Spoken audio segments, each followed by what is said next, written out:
Hey, what's up? I'm Darkbblue, trying to help everyone enjoy games in depth.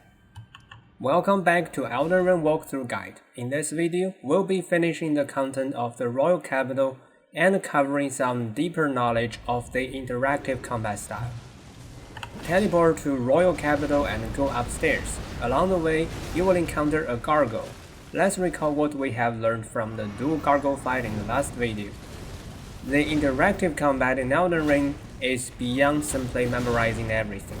You also need to wisely select an interactive tool to enhance your interaction ability over the basic dodge rolling.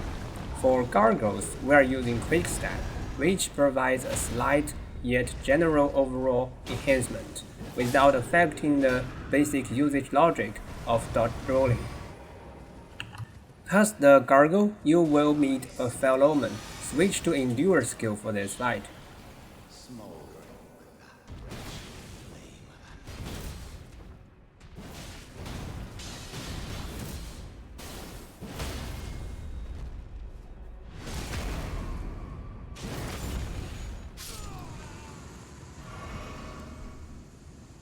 Then, you will meet a variant of Tree Sentinels, who is also weak to Giant Hunt.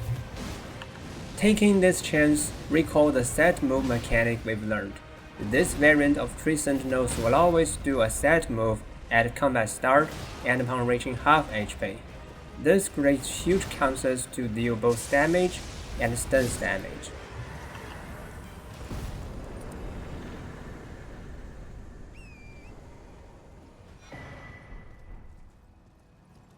Into the inner city, move on until you reach a rampart where there are many snowmen.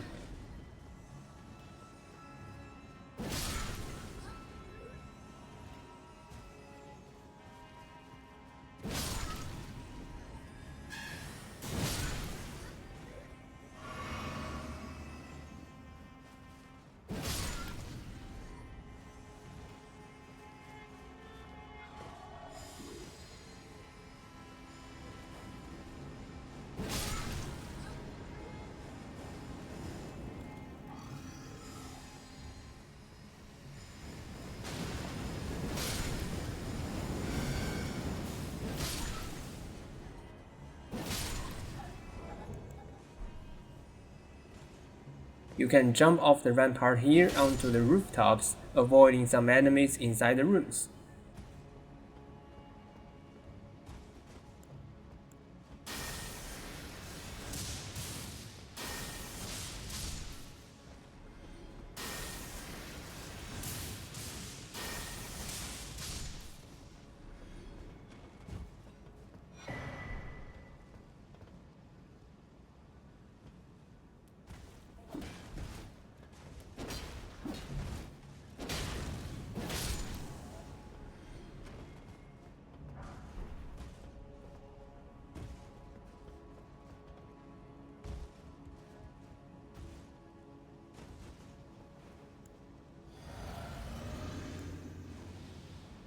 Follow the road and defeat an avatar.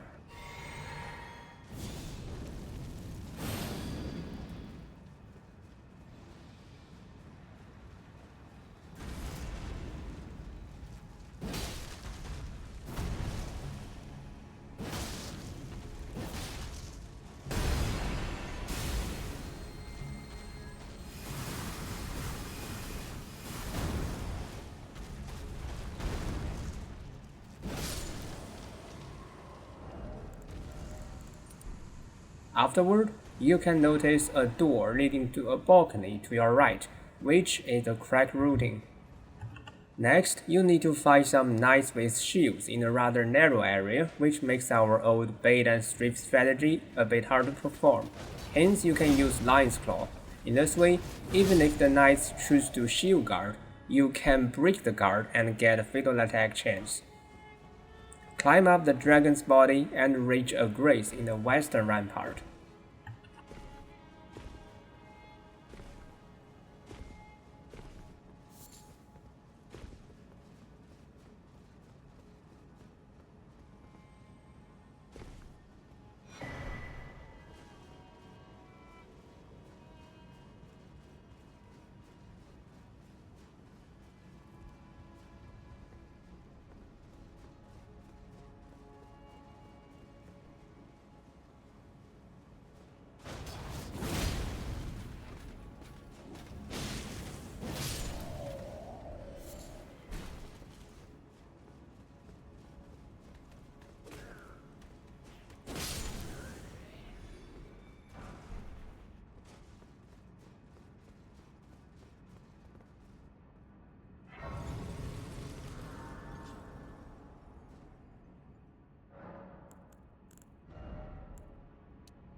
To your right, there's a manor, which is the former form of the round table hold.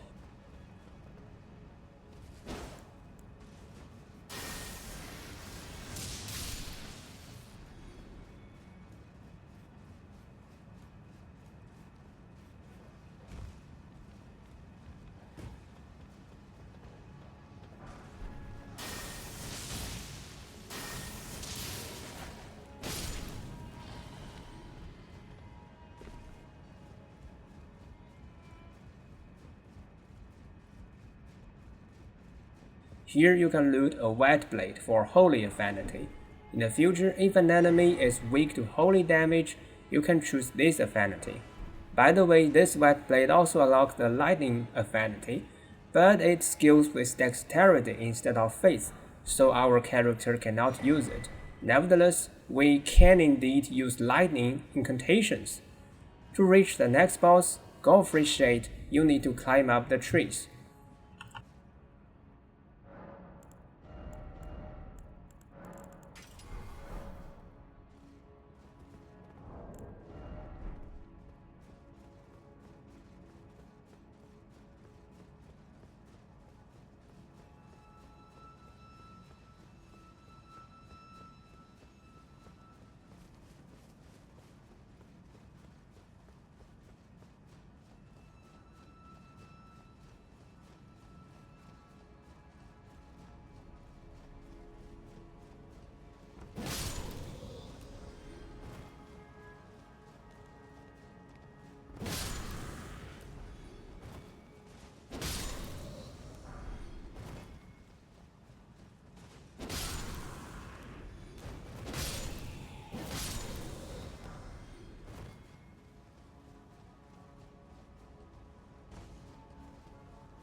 Taking this chance, let's start our introduction to the deeper content of the interactive combat. So look at this brain map. Beyond memorizing, you also need to understand the combo rules of the enemy and choose a suitable interaction tool. Then, the tools can be divided into gear-dependent ones and gear-independent ones. Previously, we have started Quick Step and Raptor of the Mists, which lie in this category. Now let's start with how to understand the combo rules of an enemy. See this example. When you are far away from Godfrey, he will use some ranged attacks or charging attacks, which will rarely be seen if you stay close. This clearly demonstrates that which move to use is not totally random for enemies. In this example, the distance between you and the boss will affect the chances for different moves to be used. For another example, there's a 4-hit combo of Godfrey. If you stay in front of him, the combo will be fully performed. However, if you move to Godfrey's side or back amid the combo will terminate early. In this example, the relative angle between you and the boss affects whether a combo will be fully performed. In the future, you may encounter even more complex combo rules. For example, the same combo starter may lead to different following combos based on your relative distance and angle to the enemy. Now that you understand how position is involved in combo rules, you can better understand the enemy's movesets, helping you better do the memorization. Next, let's talk about gear-independent interaction tools. In Elden Ring, you can time your dodge so that you are in the iframe window when being hit, thus evading an attack. But there's also another choice. You can also position your character so that you are not hit at all. Such techniques are commonly called strafe. For instance, there's a stomp attack of Godfrey that can be jump evaded. For another instance, the 4-hit combo's initial attacks can be strafe evaded by creating an angle between you and the axe. You can notice that I don't roll at all. Similarly, the spark trailing next drag attack can be strafe evaded as well. Previously, you may have tried to use Giant Hound's slow stance to evade certain attacks from the Tree Spear Crucible Knight. This is also an example of gear-independent interaction tool. So what's the benefit of using such tools? Since you don't need to rely on the correct timing, you will be less likely to make mistakes. Nevertheless, such evading tricks are indeed harder to find, so you'll need to be brave enough to try different things. Now you have it, the whole picture of the interactive combat. On one hand, you need to understand the combo rules. On the other, you'll need to enhance over your basic dodge rolling with advanced interaction tools, both gear-independent and gear-dependent. With the introduction done, I believe Godfrey won't be a tough boss for you anymore. Defeating Godfrey Shade will reward you the 4th and the final talisman slot. My personal talisman build is like this: 1 survivability talisman, 2 offensive talismans, and the final slot reserved as a wildcard. Here, let's go get a defensive talisman. Teleport to where the beast cleric resides. Go outside and find a way to go down the cliff. In the end, you will get a Dragon Crest Shield talisman that increases your physical damage reduction. Of course, you need to note that it's important to change your talisman loadout frequently, based on what situations you will go through next. For example, if the enemy will deal more fire damage than physical damage, it might be a better idea to use Flame Drake Talisman instead. And for the offensive talismans, you should select which ones to use based on which attack you wish to major in, be it a charge attack or jump attack or something else in the next fight.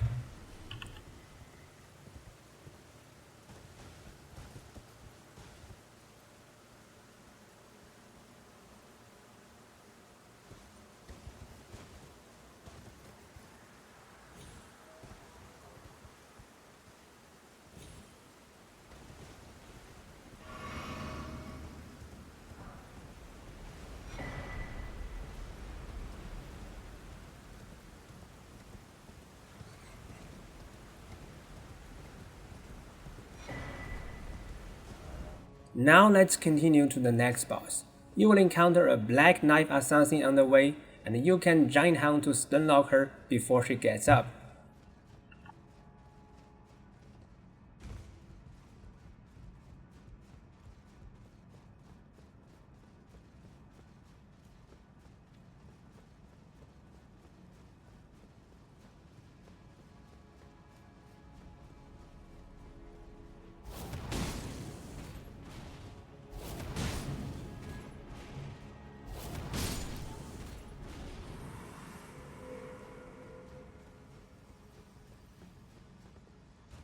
The next boss is the Omen King.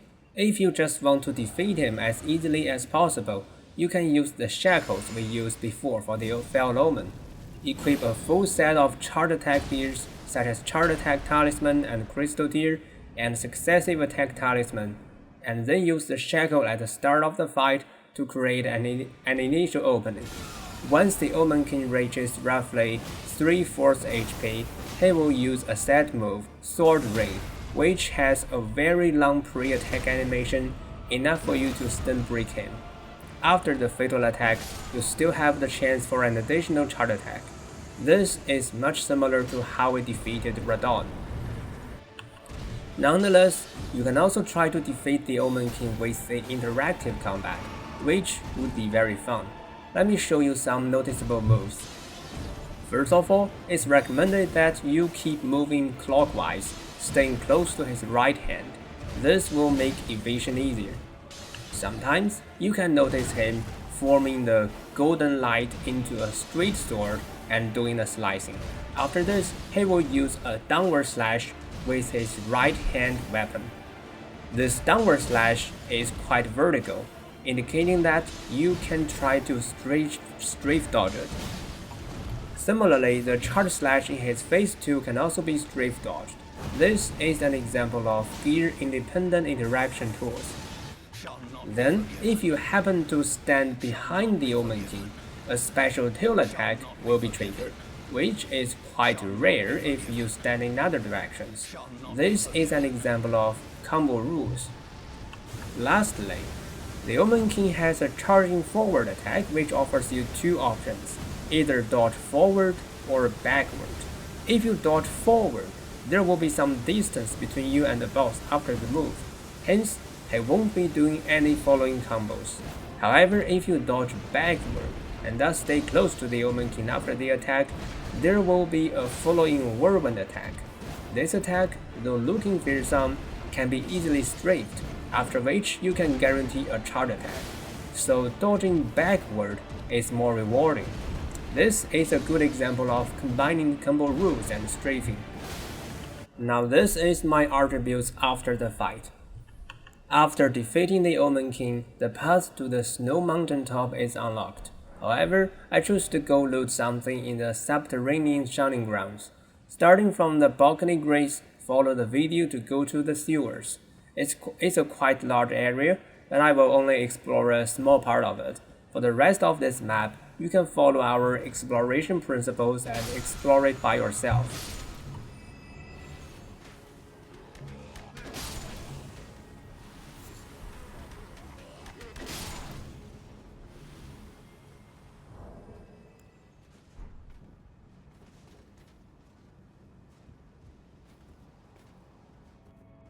Go to a sewer area through this door.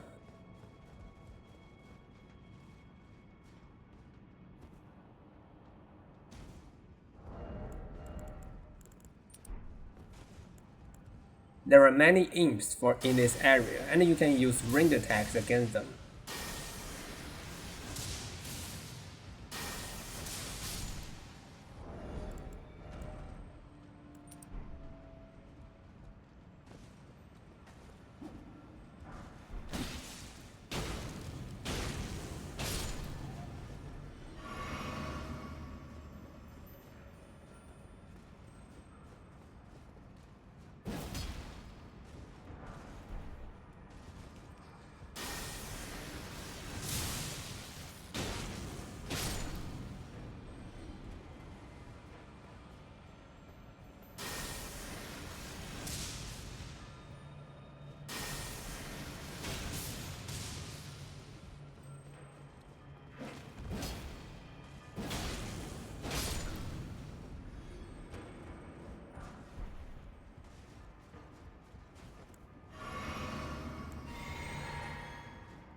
In the end, you will encounter an Omen. Using Giant Hound can stun lock him, preventing him from doing any martial attack that can grant him hyper armor.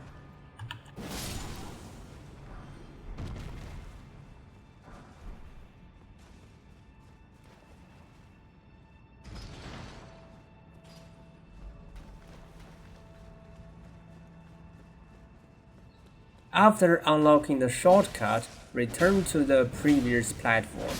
From here, jump down to the ground below.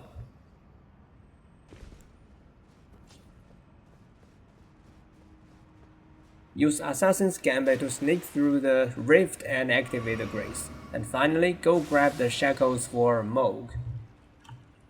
So that's all for this video. Though we haven't progressed much, I believe you have learned a lot about the interactive combat. If you want to play games into depth together with me, don't forget to like and subscribe. Thanks for watching, see you around.